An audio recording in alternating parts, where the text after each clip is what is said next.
Lady Marjorie, you're early. I was hoping there would be time for us to talk. Come, there's something we must discuss.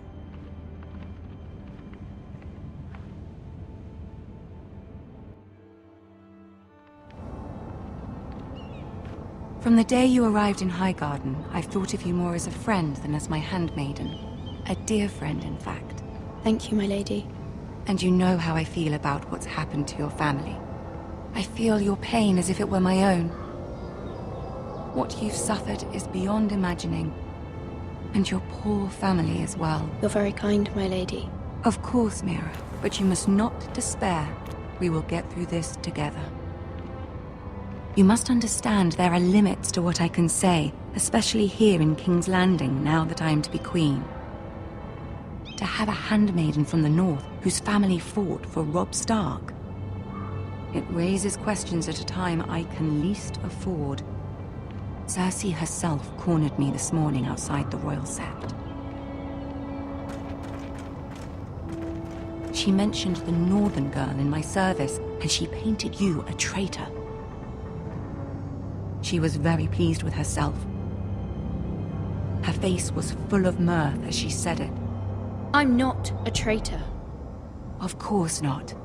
It's only an excuse to torment you, and by extension, me. She demands an audience. She wants an apology of some sort, for what I don't know, but she's waiting for us now, and I promised I would bring you to her. I wouldn't ask this of you if it were not important. I cannot afford any conflict with Cersei with the wedding so near. Find a way to appease her. Humor her. Tell her what she wants to hear. See if the Queen Regent is ready to receive us.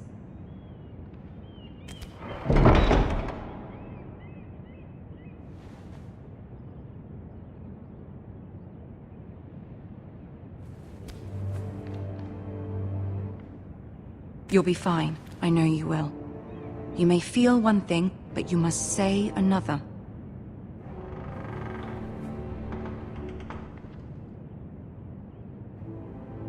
Good luck.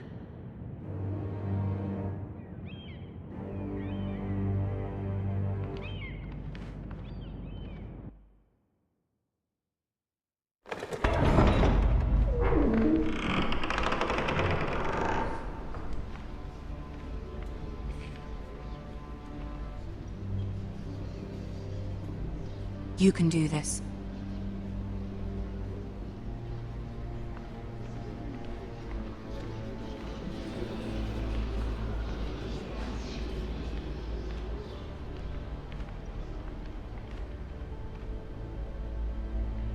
Ah, Lady Marjorie.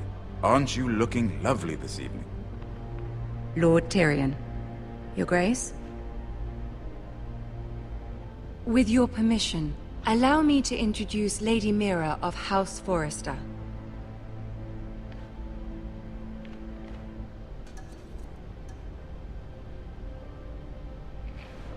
Your Grace.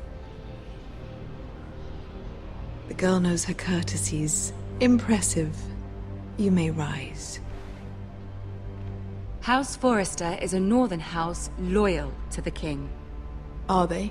I beg your pardon, Your Grace. I wasn't talking to you. I want to hear from the girl. Is your family loyal to the king? Perhaps you should ask the new Lord Forrester. He's not here, is he? She is. Yes, Your Grace. To the one true king. The one true king. Yet she didn't say which. The girl is clever.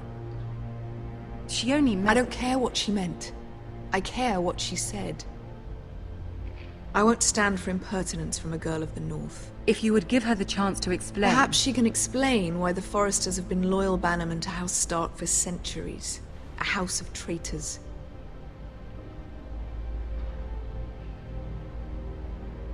They are noble, not traitors, Your Grace. Noble? Perhaps once. For a northern house. But now they're merely dead. Is your house willing to swear fealty to your new liege lord, Roose Bolton?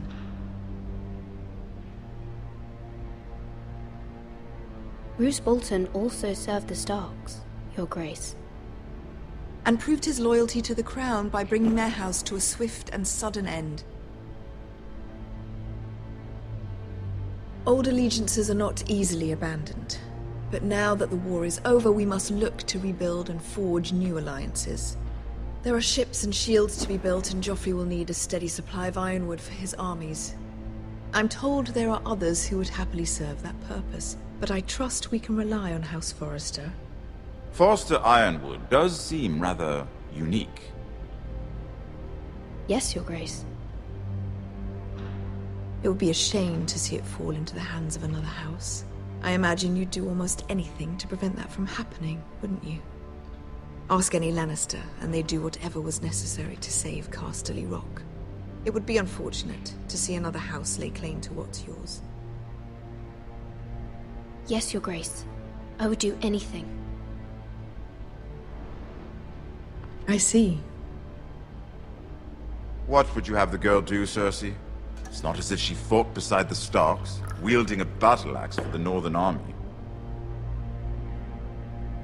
It raises an interesting question, I suppose. Can we truly blame those who end up on the wrong side of the war? Our dear Marjorie here was betrothed to Renly Baratheon on the false assumption that he would one day rule the Seven Kingdoms. Can we fault her for her mistake? Should she be held accountable?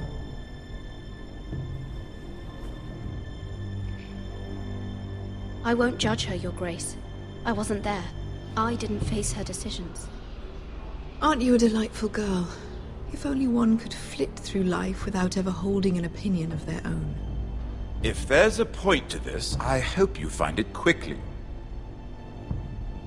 Loyalty can be such a hard thing to define. This city alone is filled with all sorts of ambitious opportunists looking to reinvent themselves, pretending to be something they're not. Who knows what lurks within their hearts? You are a girl from the north, here in service to Lady Marjorie. One can only assume her interests are yours. Yet loyalty to a king, that must be absolute, beyond question. And if your loyalties were to become conflicted between your king and the very person whom you serve, what would you do then? I'm sure she would... Let the girl answer the question. Go on. I must choose Marjorie, Your Grace. I serve at her pleasure. Clearly your handmaiden does not have her priorities straight. She is a threat to the crown, isn't she? The most dangerous handmaiden in all of King's Landing. I'm not quite sure what to make of her. Not surprising, I suppose, for a northern girl, but not very encouraging either. I'd like a word with you, if I may. Of course, Your Grace.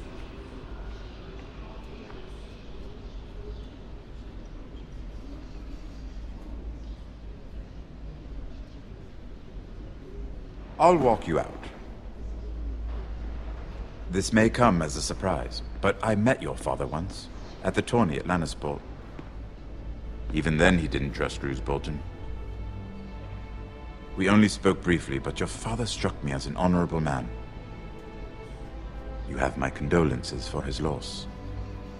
These would be trying times for your family, even under the best of circumstances. Thank you, Lord Tyrion. That's very kind of you to say. You were brave to declare your loyalty to Lady Marjorie. No doubt she was pleased, but Cersei, she will not soon forget what you said. It was quite the first impression. I, of course, found it all highly entertaining. But it certainly wasn't what Cersei was expecting. I did it for Lady Marjorie. As you should. And of course she has your best interests at heart. My sister and I have our differences. She takes great pleasure in her little charades. I take mine in thwarting them. We must find our amusements where we can. She threatened to give your ironwood to another house. It is the Master of Coin who decides such matters. The crown needs boats. Boats need wood, and I speak for the crown in this regard, not her. You can help my family. I suppose the crown could be persuaded to secure ironwood from House Forrester. Lady Marjorie might not look favorably on such an alliance. And it would infuriate Cersei. Although what would be amusing for me might prove rather dangerous for you and your house. Are you willing to risk that? It may be far too dangerous. It's a risk I'm willing to take, Lord Tyrion. Please. You are a brave girl, aren't you? I'll consider it. Now, if you'll excuse me, I promised Sansa I would join her for dinner tonight. 3 beautiful bottles of Dornish wine await my arrival. The mere thought of them makes me thirsty already. I hope we meet again. Nothing would make Cersei happier. Until then, be careful. This is not the North. King's Landing can be a nest of vipers to the uninitiated.